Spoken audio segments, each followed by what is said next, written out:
Hello, Marilyn. I'm really glad to see you. My name is Nata Iremina, and today with with Aphrodite's Garden, we are very glad to see you, and we would like to ask you some questions about your book, Integral City, and also about the Living City Earth and how we can maybe bring some special, some great things in our beautiful Cyprus, in our Paphos, our lovely city. So, could you please at first explain for us about yourself, about how you find this topic, and about your excellent, very interesting work about on it, teams. Thank you, Nata. It's very nice to be here. Lovely to meet you. I live, in a very small area of Scotland in an eco-village Findhorn. So a Great, long way from Cyprus, very but interesting. we share the earth, and that is something that is an inspiration to me. My work has been developing perspectives on human systems. So I started working with individuals, developing them, and then developing teams. And then I worked with whole organizations and the teams in the organizations. Then I started to work with sectors, and then I started working with communities and neighborhoods. And then finally, I looked at the city. And as I moved through the different scales of human systems, so bigger and bigger, more and more people in the clusters of human systems, I realized that they all developed in the same way. They had a similar pattern. And so when I came to the city, I realized the city contained individuals. It contained groups, many different kinds of groups of people in association and relationship. Also, all the teams and the organizations in multiple communities. And so a city is itself a living organism. So I realized it has many living organisms inside it, and itself is a living organism. So that is what I was called to look at, to consider. How can we think differently about cities? So that's where I started.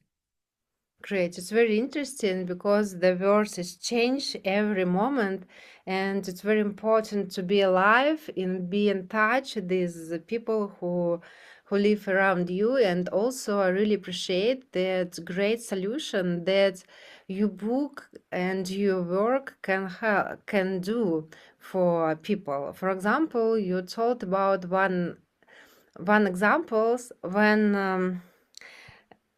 Each can to solve several problem in the one case.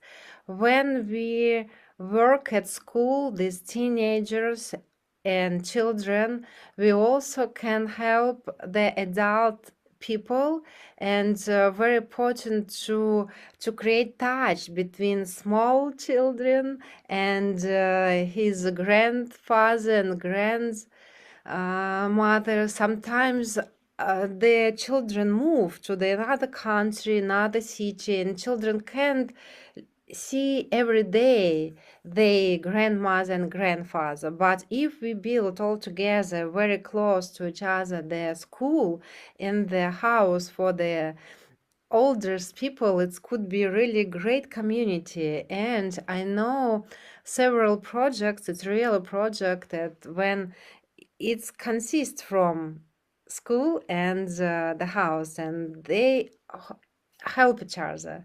Also, I work the library in the United States, and they very often work silver volunteers, and they just come for the library and help children, and they read children's a lot, and they play with them. It's really help for parents, and it's create a great society. It's just one small example from your book, great book, and you written already several books, and all of them very important, and theory, and also there's a lot of practical. And I would like if you can told us about your book. Yes, thank you, Nata. Yes, you give a really interesting example where it crosses generations, how people connect with one another. So when I was guided, and I don't know if you believe in the still small voice, the spiritual guide, but that was who asked me to look at cities. And I said, well, I've come to work with human systems, so I think I would have to look at the city not as bricks and mortar, but how about if we think about it as complex? An adaptive living system. Yes. So just like you described with the children and their parents and their grandparents, of course, in the city, there are all of those people living together. In fact, in the indigenous communities, they say that we should make our decisions unto the seventh generation. And now, these days, we live long enough that within a city, we probably have 7 generations alive, all at the same time. So when I came to think about the city as an organism, as a complex adaptive living system, I realized it probably had multiple intelligences. We know for individuals that we have many intelligences. For instance, we have an intelligence for words, for reading, for literacy. We have intelligences for music. We have intelligences for arithmetic and mathematics. We have intelligences for intersubjective or relationships with other people, all kinds of intelligences. So I went to think about and see if there was research to tell me what are the intelligences of a city. So the first book I wrote was Evolutionary Intelligences for the Human Hive. So I started out by thinking about an eco-intelligence, an intelligence that tells us how we fit into our ecology, because all cities are part of some kind of ecology. They might be on the ocean, or they might be in the prairies, or they might be in the mountains, or they might be in the forests. But all of those are the ecology or the context of the city. And then I started to think about cities emerge. So just like you were telling about the different stages and ages that humans go through in the city itself has a history. Do you know that cities are the longest lived human system that we've invented? Organizations don't have anywhere near the length of life of a city, nor do nations.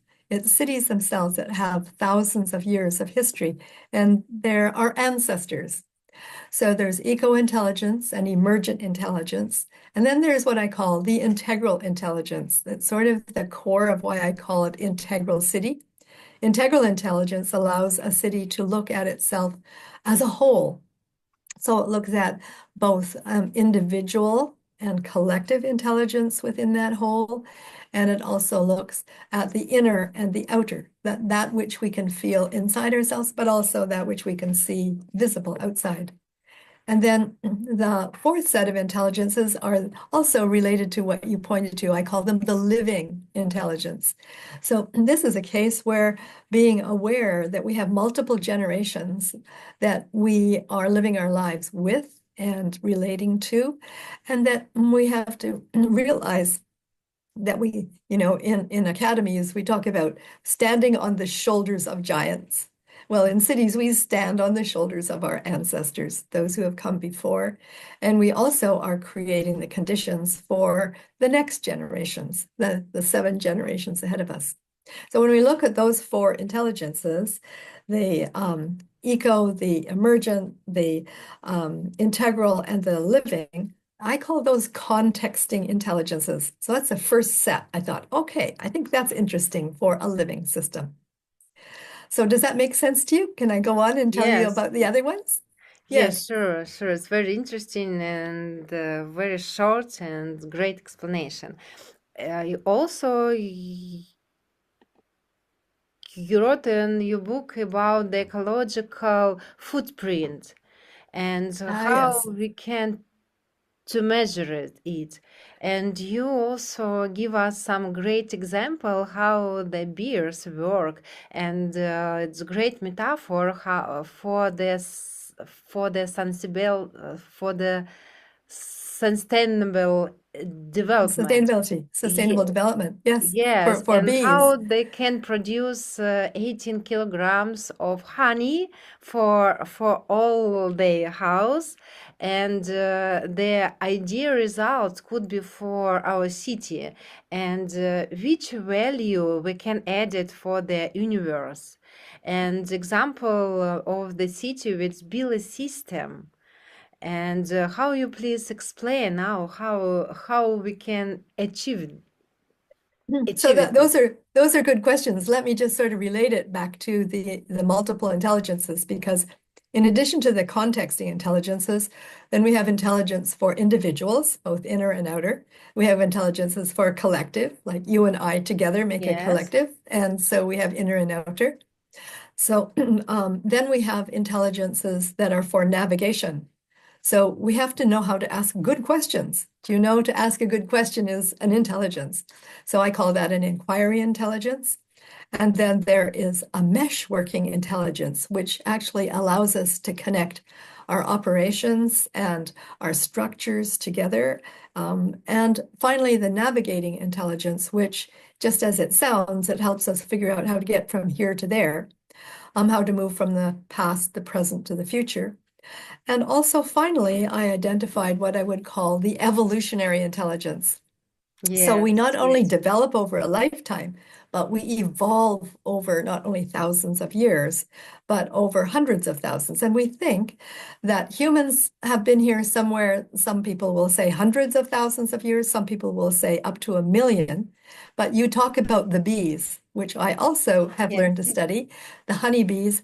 Honeybees have been around for 100 million years. And honeybees have found a way to live in all of the Earth's ecosystems. So they're very adaptive. And I thought, what can we learn from the bees? So they have, as I looked at how they operate in their beehives, they have all of these intelligences. So a beehive has all of these 12 intelligences, contexting, individual, collective, the whole set of strategic intelligences, the inquiry, the meshworking, and the navigating, and evolutionary. If you've lasted for 100 million years, you know something about evolution, something we have to learn. So you were curious about what intrigued me about bees and how they have created sustainability systems. When they produce their honey, there are actually 4 roles in the beehive that help them do this, and I'll come back to this in a minute. But they have the possibility to produce a amount of honey for, like you referred to, 18 kilograms, probably 18 to 20 kilograms is needed every year to support a wild hive. But when the bees are doing that, they're not only producing the energy that they need for their own consumption in the beehive, they're out pollinating all the flowers to bring back the pollen and the nectar for making honey. And when they do that, they're actually creating the conditions in their ecosystem for renewable energy for next year. Because as they pollinate the flowers, that means that that botany will reproduce itself and regenerate for next year. So I always thought that it was a really impressive and inspiring example that bees not only sustain the hives for themselves, but they create a sustainability model for the ecoregion. And I asked myself, how can humans come to be that intelligent? How can we not only sustain our cities inside, but also sustain our ecoregions and, in fact, Gaia in total? So those are some of the questions that I've learned from asking and studying the actual honeybee. It's very interesting, and it's give us some example and some metaphor. But could you please give us some real example how the city change during the program, and what will be on the start when you start to work, and how it's going, and which results it's bring to Yes, people? I will. And I'll start with the bees, because what the bees taught me, as I said, is that they use 4 roles in order to do their work. They have the worker bees or the producers, and about 90% of the hive fly off and collect all the pollen and the nectar. And I would say in our cities, those are like our citizens. Then they have a second role that they call diversity generators. And that means these are special bees that go into very different flowers and different patches where than the producers. Their role is to find different, diverse locations. And I think in the city, these are our business innovators. So there's maybe about in a beehive about 5% of the hive. I'm not so sure that it's maybe much more in a human hive. The two other roles are very interesting.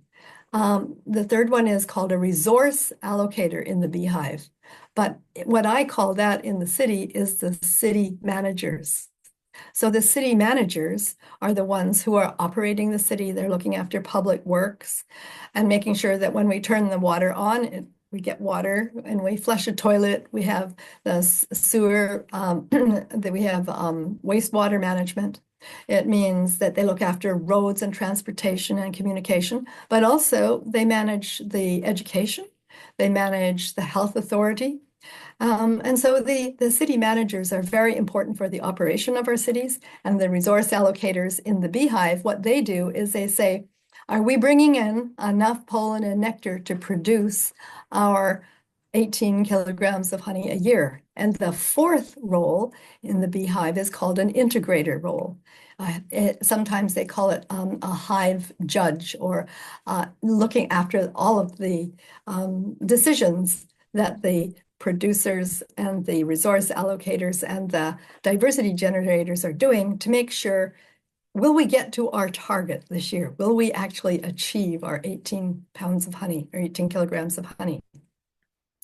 And so when they all work together, it means that they're not always flying to the same patch of flowers, because the diversity generators make sure that they find alternatives, and the producers learn from the diversity generators that when they are not producing the kind of results that are needed for the resource allocators to say, yes, we're getting on with our job, we're achieving our targets. So in cities, the same kind of thing happens, I think. Citizens are going to work every day. Business innovators are creating new ways for us to be able to sustain ourselves. And the city, excuse me for just a sec. And the city managers are saying, we're keeping the operations, the buses going, the traffic flowing. We're making sure that food can get distributed. And then in the city, I think, who are our integrators? Well, I think it could be civic society. In Europe, we often call that the third sector. And who's there? I think those are the not-for-profits, the non-governmental organizations, and also the faith community. And they're the ones that look after the city and say, well, what about the people you've forgotten? What about the people who are maybe homeless, or maybe those who are looking for more food or going to the food banks? How can we make sure that our immigrants are integrated into the city? So altogether, the four roles of the beehive have become what I call the four voices of the city. Yes. So we need the citizens, the city managers, the business innovators, and the integrators, or this civil society. And when we bring all those four voices together around the table, we have the whole system in the room. And for me, that means then we can share our perspectives on the city. We can share what's working. That's one of the questions I always ask. What's working well around here? And then we can also share what's not working so well. And I also like to ask those four voices, if you were mayor for a day, what's one thing you would change to make this an even better city? Great question. Yeah.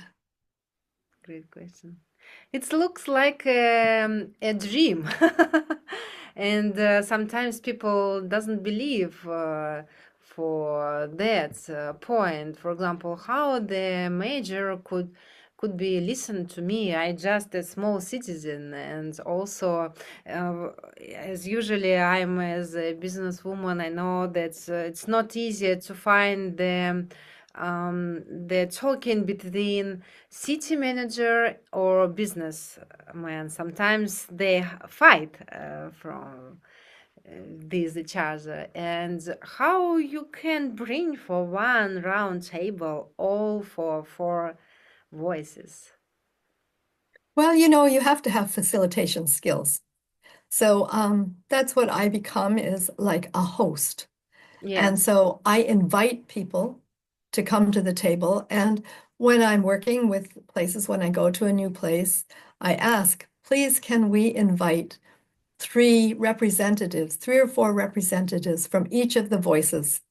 And then we get somewhere around 16 to 20 people in the room. And we just go around, and I actually start by asking these questions. So I will sometimes say, tell me about a time when you felt really emotionally connected to the city. And so people will come up with a story that even their friends who have known them for 30 years won't know because it's something that touches their heart. They might say, "Oh, I remember the time that I was in the subway and I lost my child. I couldn't find my child in the crowd. yeah, And then before I knew it, all the people had gathered around me and they had called out the child's name, and the child came back to me. And I yeah, thought, oh, wow, I never would have expected that I could be so looked after by a great, bunch of strangers. So that would be an example. Or somebody else might say, well, I remember when I was a child and I graduated from my first year at high school and I received an award and the award was recognizing how I worked on cleaning up the river. So that really connected me to the environment in the city. So these are the kinds of stories that can come up around the circle. And it kind of, when you ask people to tell a story, then it brings life alive for them, for the city. You actually feel and see their emotional connection to the city. And so it kind of sets up the circumstances where we can then ask, so tell me about what works well around here. And so if we go around the circle and we let each person speak again, we learn what's working well from this perspective of all those different voices. And then if we ask the question, what's not working well, we might be surprised because sometimes we'll hear things we didn't even know that weren't working well. And then the final question in this first get together of asking if you were a mayor, how could you imagine changing the city in a way that would be positive? And again, we bring something that's alive in people, their imagination, and we learn, oh, in this small conversation, how the city matters to people emotionally and that they can see the good and the not so good, but the possible to make a change. So then I think it creates the conditions of what I would call caring for the city. great, great. Very interesting and very simple. It's really encouraged me to start right now and try it. Could you give us some real example from real cities which Yes, has a yeah. miracle? So I call my work Integral City, and it's I've been working on this now for over 20 years. And when I first started, it was not a very usual way to look at cities. Yeah, Most city planners will look at, what makes a that city operate. that Whereas this is about the consciousness and culture of the city, plus the behaviors and the systems. We bring them all together. That's partly what an integral city um, looks at. So we have these there. We look at them in a map that has the quadrants of the human consciousness and culture, and also the city systems and behaviors. So when we are looking at the city that way, oftentimes what changes is a small group of people or a small community within the city. They give it a start. So when I started to do this work, I lived in British Columbia in Canada, and I worked with the city I lived in Abbotsford, and we created the conditions of what we called Imagine Abbotsford. And we brought together all of the main organizations who were not-for-profits in the city.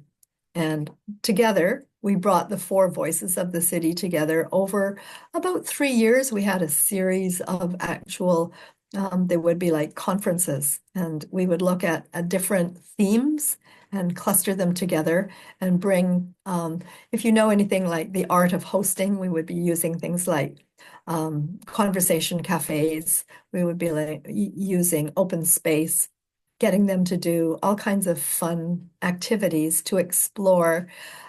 First of all, we might choose the health and the environment. Then we might choose something like infrastructure and the economy. And then we might choose something like education and ecology. And so over time, what people started to notice when we did this for 3 years was, oh, we did that last year. We talked about that when we were looking at how traffic moves through the cities. And now we realize that's connected to education and the safety of our children. And so they start to thread together, make like a weaving a picture of the city. And before we finish the process, the group of people, which we've purposely every year brought together different groups of people from all of the four voices every year, different groups of people. And then we're able to really create a very powerful vision for the city, one that is respecting what's working around here, what needs more attention, and how we imagine something even bigger and better.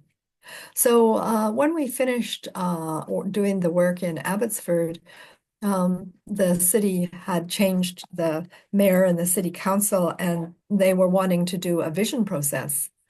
And the new mayor looked around and said, well, actually, I think this whole group of Imagine Abbotsford managed to come up with a vision that inspires me, and I hope it inspires the rest of the community because it involved thousands of people in the community. Great.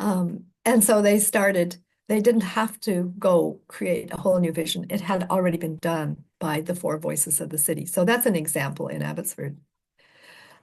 Yeah, there's others examples. I've worked with cities in Mexico and the United States and South Africa, and many cities in Europe, in the Netherlands, now also in Scotland and in England.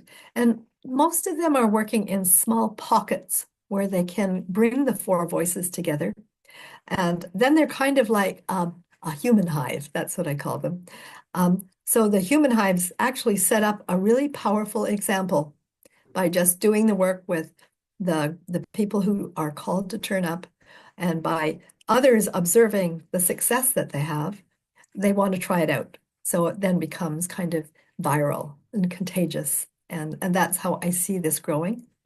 So I would say now there's cities that have many capacities and qualities of an integral city.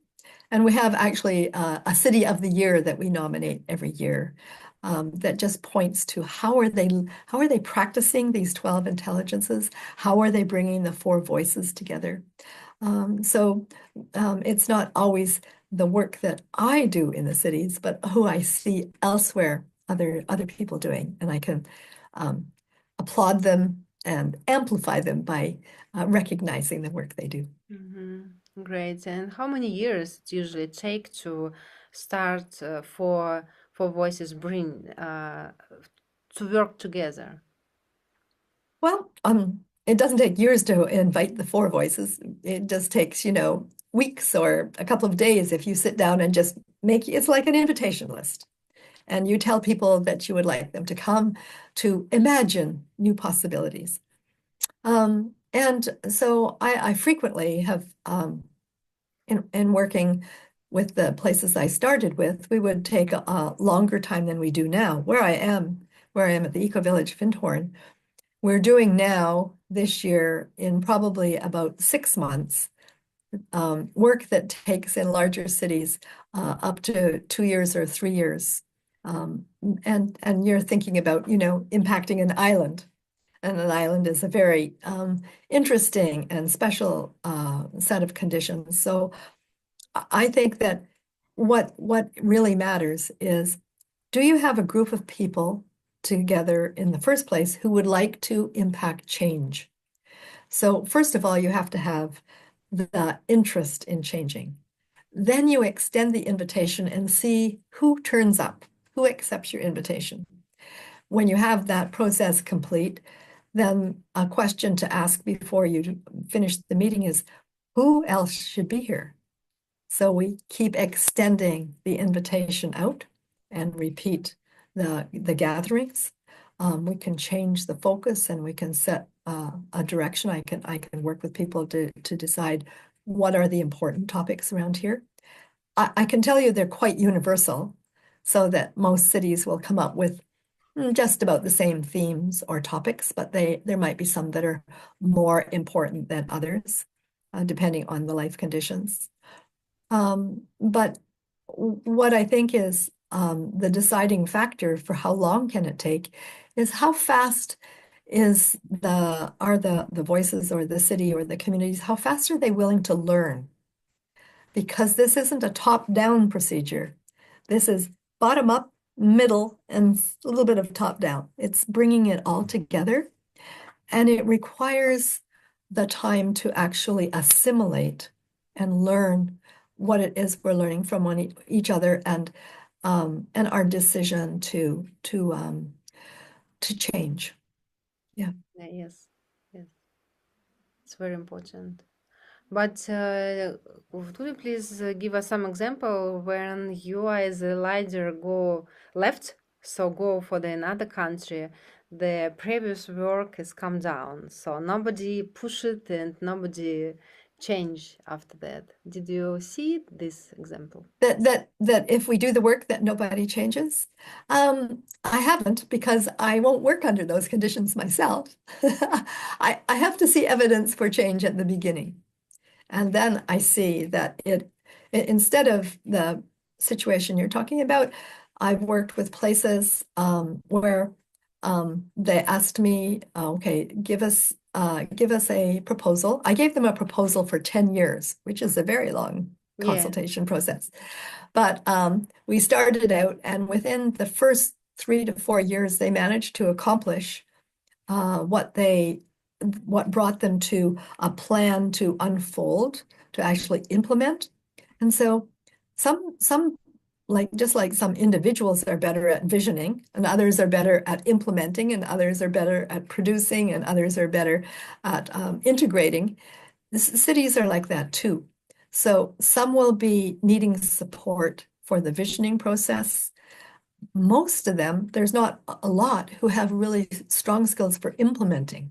So when you get to the point where you have a plan and that you want to implement it, then they may need other kinds of support to make sure that they can not only draft that out, but know how to get coached as they move along. So, cities have kind of like personalities like people.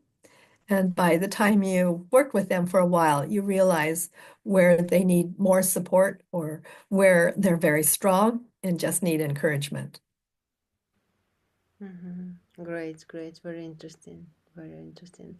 And could you please tell us about your life now? What are you working on? Yes, well, that's a good question, because earlier today I was at a whole bunch of meetings for a local place plan. Great. So in Scotland actually has quite a progressive planning environment for the whole country, and they like to create what they call local development plans. And so they ask each of their counties to tell them, for the next 10 years, how do you see things developing? And our county, Moray, has asked all its communities to create local place plans to feed up into this local development plan. So in our eco-village, we've been creating a local place plan, and that is something I've been co-chairing. So it's been quite intensive work, and as I said to them, when I work in larger places, usually it takes several years to do this amount of work, because it depends on how quickly you can learn, how quickly you want to move along. But we have um, had in the since the end of June, we've produced 5 events. So one was about they were like little mini trade fairs, trade fair about infrastructure. What are all of the ways that we're actually a private estate. So we're a special case even within the county. And we have to take responsibility for all our own infrastructure. So not only the roads and the um, telecommunications, but also water and wastewater and the way that we use our land, because we also try to grow as much food as possible, being an eco-village. Um, so that was our first event, was infrastructure. We even have for our wastewater a living machine. It's a reed, a natural system where all of half of the eco-village's wastewater goes into the living machine, where it then gets percolated through a series of reed beds and comes out clean at the other end. So a completely natural system. It doesn't use chemicals. So this is something that was created 20 years ago, and it's still operating. Imagine that, because for most cities, that's something that they don't even dream of. For an island, I think it would be a wonderful thing to aspire to and create the natural conditions for a living machine. So the second event was actually on housing. We had 2 events for that. And then we had to ask people, what do we think is going to happen in the next 10 years? How many more houses are we going to put here? Who are they going to be for? Families or individuals, single people? Are they going to be for people who have retired here? And so we have many different types of houses here. It's very interesting. In northern Scotland, of course, you can see I'm dressed much more warmly than you right now. Um, Yes. but we have about 300 people who live here, and we have maybe 12, as many as 12 neighborhoods, each of which has been built at a different time in the last 60 years, because we're celebrating our 62nd birthday this year. And I would say approximately every decade, we've built a new neighborhood with a different style of eco house. The ones that we're most famous for are even recycled whiskey barrels. So we live actually in Scotland is very famous for its Scotch whiskey. And in order to make that, they use huge whiskey barrels that are like as high as two-story house. And so about 30 years ago, one of the early residents here wondered what would happen if they took one of the decommissioned whiskey barrels and made a house out of it. So they tried one, and then there's a neighborhood where five houses altogether are made from different sized whiskey barrels. Okay. So they're round houses. Most of them have beautiful copper roofs or even skylights with stained glass in the center. Mm. So anyway, we have many different types of houses. That was why it took 2 different events. Then we had an event on the environment. So this is a very interesting place. We live on a peninsula, so not like you on an island, but somewhat similar characteristics, a river on one side and the ocean on the other. But the actual geology is sand. So we live in sand dunes.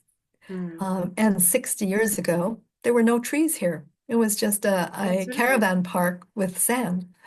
But over the years, many trees have been built, and you wouldn't recognize it now. It's a very beautiful place. I'm looking out from my studio, and I can see sycamore trees, and I can see birch trees and beech trees, and um, various shades of red and yellow and green, beautiful fall colors. Hmm. So after the environment fair, then the last one we did was on the economy. And we had what we called an enterprise day. And we invited all the enterprises to come and set up stalls. It would be like a market. And so there were 27 in our small little eco village that were able to come and have an enterprise day. So we've done the fairs, we've done surveys. You have to interpret the surveys, and then we're writing up a report, and then we're taking that back to the community. The next final step will hopefully be a series of meetings that will be a bit like little mini citizen assemblies that say, can we validate now these recommendations that have come through all of the work that we've done together? So I've been co-chairing this process over the last year. Yeah, and so I'm looking very forward to bringing it to its culmination. Great. It's very interesting stories. It's really real stories that happens right now. And dear Marilyn, could you please explain us about the Living City Yours? It's wrote on your back. And what's this? It's 100 co-founders and it's great experts from the world, and they have a very great goal to bring to life 10,000 cities. Yes, yes, these are very ambitious goals. I think you've already interviewed Lev Gordon, and he always liked to have very, very large goals. So, when I started Integral City, which is how I have called my books and also the website. I have a very extensive website where you can actually not only get connections to my books, but I should tell you that I have two talking books on that website. So you can actually download for free my talking books for the first book and the second book. Um, but Living Cities came about 2 years ago. It happened really because of the war starting in Ukraine. And we wanted to take the work that we had been doing with Integral City in different places around the world, in individual cities, and see if we could build on one of the successes that had happened actually because the first book had been translated into Russian.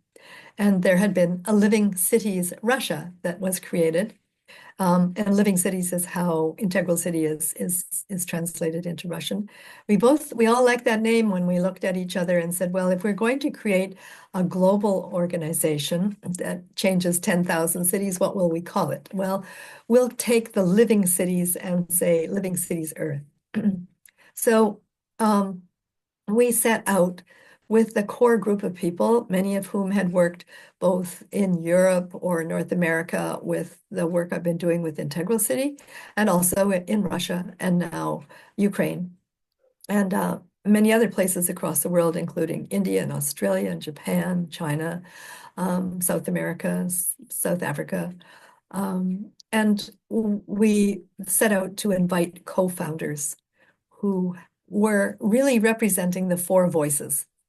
So, one of the things that when you look for who would you invite, the four voices mean that there's quite a diversity of people that you can invite in.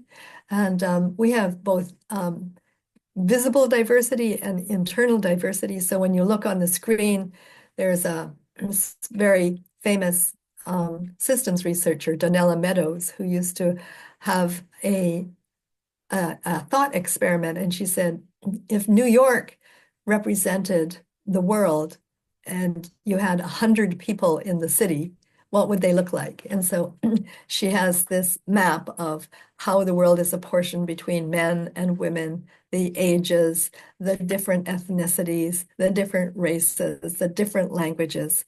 And I think that we're almost there. So when I look at a screen in Zoom, I just see so much diversity. I think of our aspiration that Donella Meadows inspired us to look for co-founders who have values that they share, but also diversities that allow us to bring a great number of intelligences to really thinking about what can we do to make cities fully alive. And we had set out to say that our intention is to human well together for aliveness Yes, and with love and with yes. love. Great, great, great stories. I'm really glad to see parts of this community, and I dreaming how many love we can bring to words. It's really great. And Marilyn, I'm also work on the topic of meaning of life, and I do a big research on this topic. And could you please tell me about your personality, meaning of life, and how it's work together with the missions of Living City Earth? I think it's connected a lot. Ah, thank you. Beautiful. Well, I was in India before COVID, so it would have been 2019. And I went to Oroville, and Oroville would be a place I would think of being as fairly integral because Aurobindo and the mother were the founders of Oroville. And Aurobindo is one of the integral thinkers who inspired my work. And he thought about cities in such a way that he said that, in fact, we need to care for our cities. He thought of them as an ideal city would be about 50,000 people in the city, and which is about how many bees there are in a beehive. So I thought that was very interesting. But he inspired me to think of what I call care ma yoga. And this is about how I try to live my life in both checking in the morning and checking in at night. I ask myself, how am I caring for myself?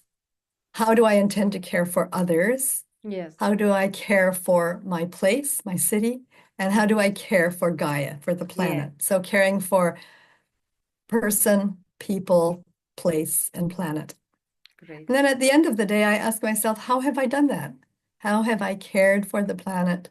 How have I cared for the place I am in? How have I cared for others? And how have I cared for myself?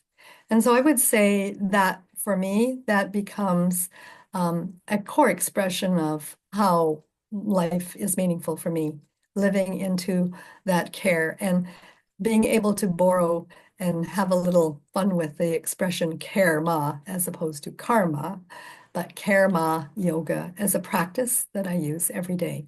Mhm. So that would be sort of an essence of me. And the work that I'm called to do with cities is comes from the original impulse to think about how to develop the the capacities of people. And I would say even the maps that I created for looking at the city. So I have integral maps that look at the quadrants. And I have these nested maps that look at the relationships of people and groups. Then I have maps that show how people actually develop over their lifetime. A whole set of maps about all the different kinds of organizations that are in cities, but also one that is, again, core to all of these, and that's the map of spirituality. That I believe that consciousness is a priori, and that love is our basic, not only value, but our source of energy and source of all. And I don't know if that answers your question for the meaning of life. Yes, it's very interesting, and I think, and your story started this 1920, 2020s, and I think in generally your story about the meaning of life started before. It maybe before you write the book, and before you write your first book in the 2008. I think you work a lot before, and how it's come to you the when you had the research about the bees and you explain it in the city lives. It's very interesting because many people really interested in the bees and the ants and etc. But very seldom we can start a new ideas and new concept and link them and create after that new conceptions. It's very interesting. What starts this Where idea? did that come from? Well, I mentioned before the experience of the still small voice. So the Yes. still small voice is one way of expressing being able to um, be silent, to use a practice of meditation, to listen to what you are called to from a spiritual perspective.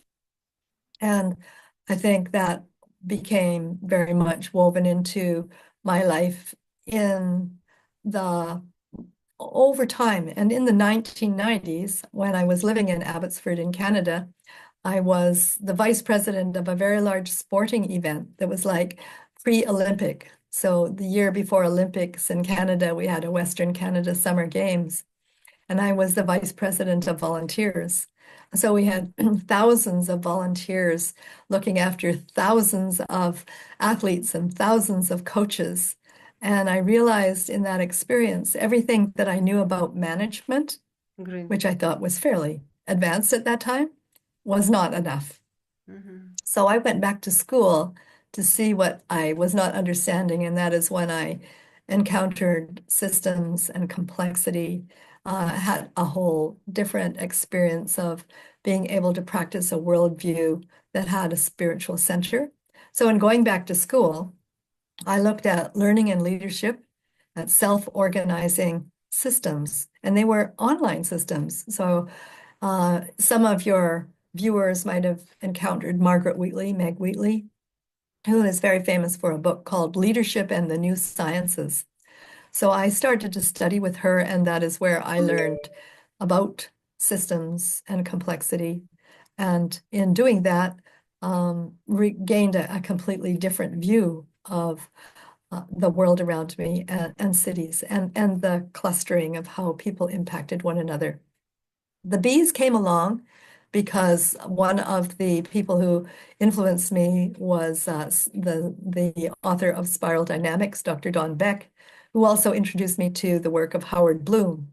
And he wrote a book called The Global Brain. He used to be an entomologist, and so he described how he saw the roles of the bees. That's where I learned about the four voices, the roles of the bees. And it was me who then thought, I wonder what would happen if I thought about those roles applied to the scale of the city. And that's where the four voices came from. And then it's as if the bees are a totem or a life system. And they often just lead me to more discoveries. And I feel like I have relationships with much of the non-human world now, as well as the human world. And it seems to me that the dilemmas that we face in the world and why we would need living cities is that we need to reconnect with nature. We aren't separate from nature, we're part of nature. And so that's also part of what makes life meaningful for me. It isn't just human life, it's all life. And it's cosmological, not even just planetary. Yeah. Great, great, great. Thank you a lot, dear Marilyn, because you bring for me four questions. It's really work to find meaning of life, and couldn't find. Some people couldn't find the meaning of life. Some of them find and lost, find and lost, and do nothing to bring the meaning of life in their lives. And very important to has a big goal, and it's really helped to ask what can I do for myself, because it's very important that and our body help us to do anything. What can I bring to people around me? What can I bring to cities and the planet? And if people don't be afraid of ask themselves about the planets. I think they really could find the special questions about the meaning Yes. of life. Great, thank Yes, I you. agree. Yes. Thank you, dear Marilyn. And which question you would like to answer it? Maybe I forgot some very important questions, and you would like to explain some very important things for me now. Well, you asked some very good questions. And of course, this is a new way to think about cities, to think about them as human hives and habitats that contain life from the most microscopic to the largest cosmological possibilities. And I guess, the questions that keep me alive and committed to this work is how can we be of service to rebalance our relationship with Gaia, with the planet. That the interesting thing, I have, as in the first book, I was influenced by so many authors. I went looking for the research that would validate each of those intelligences. Yes, it's But I, great list of books. I'm really glad to see you and read them. but I also heard an interview with James Lovelock. Hmm. So in I think it was just when I was going to a spiral dynamics conference, as it were, and I heard him being interviewed by a Canadian radio interviewer, and she was discussing with him about all the terrible ways that humans had caused Earth, caused the planet, caused Gaia great distress, and she guessed that James Lovelock wouldn't have a very high opinion of humans. And he said, on the contrary, humans are Gaia's reflective organs. We have actually been evolved by Gaia to be her reflective organs. I was driving the car when I listened to this, and I had to pull over to the side of the road. I was so excited because what really inspired me was I had been thinking about all of this theory and all of the possibilities, as you say, of a new worldview, a new metaphor. But I had not thought that evolution meant, oh, I had been evolved for a purpose. You have been evolved for a purpose. Altogether, humans have been evolved for a purpose. Great. And that really is what I always look for, even in the most distressing of times, which we live in now, when you can't turn on the news or watch the news or listen to however you receive the news, with, I think, being distressed. And somehow or another, there is uh, a life, a meaning to that is based in love, that is based in coherence, that is based in our evolution through this very difficult period, which, if we looked at an individual life, would be like perhaps the terrible teens who just doesn't know how to get over themselves or how to actually live what they've been called to do. So there's now great pockets of people I work with, many who are living in all places around the world who are doing wonderful things, who are recalibrating their relationship with nature and life, and others who, of course, who are at war, literally at war. And so I'm a radical optimist. So Me too. so I believe and am hopeful that Gaia will guide us through. If we don't make it, we haven't been of service to her. So Yes. that is what calls me in a meaning to life, is to be of service to Gaia. Great, great, great. Thank you very much, dear Marilyn. I have one more question. For so, if we can see on our life, we have only 2 points: the day when we were born and the day when everybody has died. And every people bring in this period different efforts and take a different result. Could you please, maybe if you could, tell me about your result during your life and what you has already bring to this universe for the planet? So I would just humbly answer that question by saying I have tried to be a dedicated soul. I have tried to learn, and I hope that I never stop learning. Yeah, Um, you it's know, very um, much it's possible to think of every day as being an opportunity of being reborn, that we are not just born once, but born great. every day.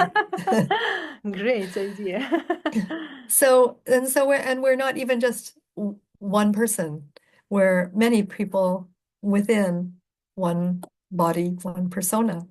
And we have many capacities. And so in each of us, there's probably all four voices. We just use one or two of them probably more than the others.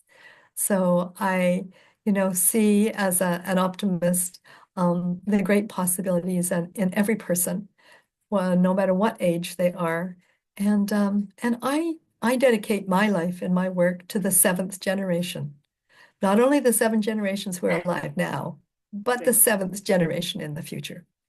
great, great.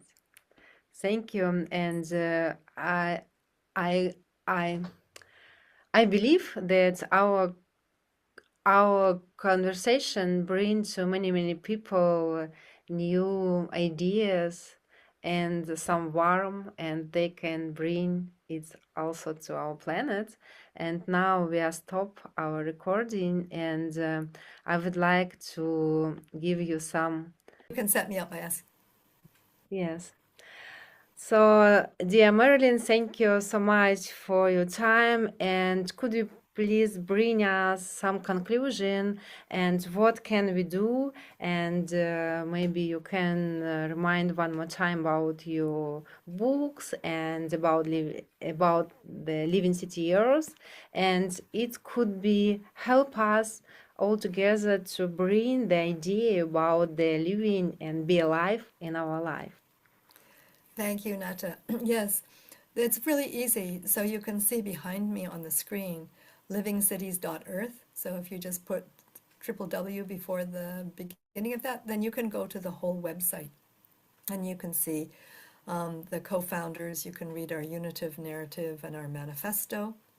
And also, if you go to the original website for Integral City, it's still very active. I blog on a regular basis. So if you just go to www.integralcity, all one word, integralcity.com, INTEGRAL, city, CITY.com. Right. And you can perhaps put this in a caption or something afterward. And there you will find not only the information about my books, but you can also even download free books. They're both my first book and my second book. I made a talking book. So if you just go to resources and books, you can find the links for that and access that. The blogs you can respond to if you want or just read. You could put in pretty well any term that you were curious about, from bees to voices to maps, and you would come up with all kinds of 20 years of blogs. And I publish a newsletter every quarter. So I publish newsletters with a focus on power, planet, place, and people. So they're all available there too for free download. So I hope that will help people get started and to learn not only some of the useful frameworks, which we've covered most of here, but also get resources to support them. Thank you, dear Marilyn. Your life is a great example how everybody can work and can do their life and bring to universe more values. Thank you so much, Nata. It's been a pleasure having the interview. Thank you for your energy, and it's very infectious. And I'm so glad to meet another radical optimist. Thank you, dear Marilyn. Thank you.